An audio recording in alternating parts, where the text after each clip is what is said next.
Hello all.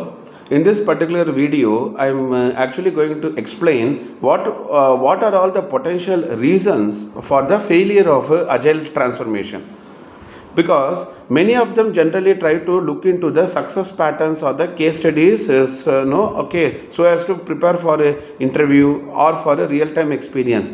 So parallelly, it is always better to know what could be the potential reasons or the causes attributing to the failure of the agile transformation. So in this particular video, I am just going to articulate the points whatever comes to my mind one by one. Okay, so to begin the journey, one of the reason could be, the first reason could be lack of executive support or a lack of a leadership support or a buy-in for that particular agile transformation. So if the leadership team or the executive team is not actually going to support the transformation in terms of driving it, then probably the scrum master and the agile coaches are actually going to have a very tough time in terms of driving the show. Okay, the second thing could be people are not having clarity on the why part of the agile transformation, meaning to say, what is the business driver?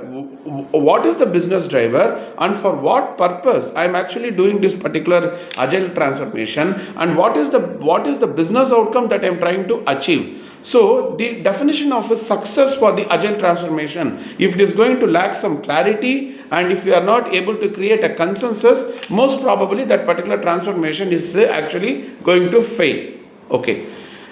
The third point which actually comes to my mind is unable to connect the dots between agile outcomes, agile capabilities, then the business outcome. Say for example, if you do an agile practice, then your agile practice of your system demo or your team level demo is been driven by some principles behind it. So one need to understand the principles behind the practices.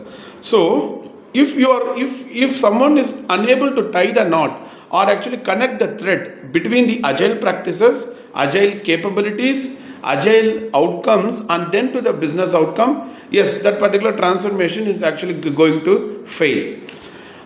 And then what I have seen is that without factoring the organization change management, without factoring the cultural dynamics of the organization, just like that, if you get into transformation, yes, the transformation is actually going to fail. So my suggestion is that first of all, you understand the scope of the transformation, understand the dynamics in that particular ecosystem or the landscape, and then also try to create a change management plan or an organization change management model depending upon the scope of the transformation. And then when you do the transformation, the success parameter, the probability of a success will be more.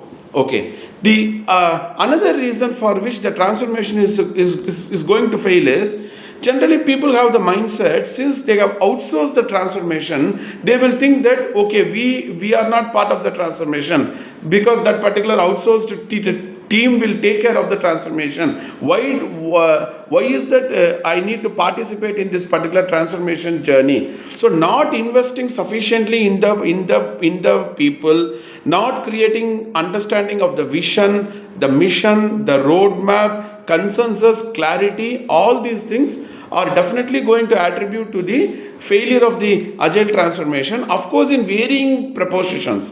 Okay, so when it tells some reasons, it is not that all the reasons are equally going to contribute, right? Depending on your context, the percentage is going to differ. Okay, and one more thing which actually comes to my mind is treating agile as a tool or a process and not as a mindset level. So I have seen many companies who are using Jira or Rally or version 1. They actually tend to claim that hey, we are using Jira, we are agile. No. A strict no. Because a tool is just an enabler for you to do the transformation. Correct? So tomorrow your company may change the tool. So so do you mean to say that your transformation capability is been tightly confined to the tool?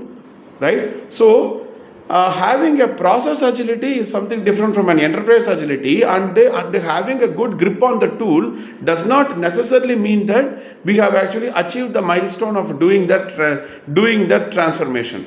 So and one more thought is that probably the failure to frequently measure the progress towards the business objective of the transformation. Say for example, in one of my transformation, I am actually doing this particular transformation to actually reduce the cycle time across the PIs.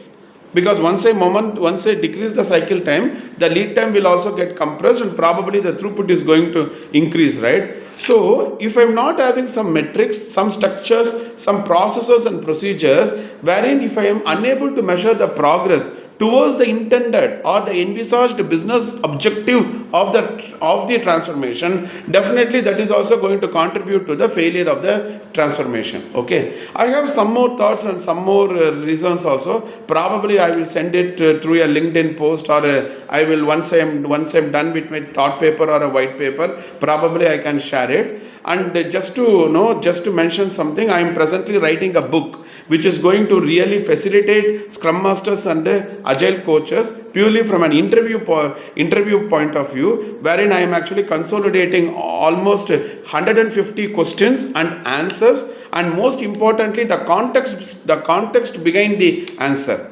In a nice manner. So this particular book has been planned to be launched by the end of this year, or probably in the first week of January of 2022. So once that book has been launched in the market, I am very confident that that particular book is going to help a large audience who are actually targeting to clear to actually clear a Scrum Master interview and Agile coach interview. Okay, all the best to all. Take care. Cheers. Bye.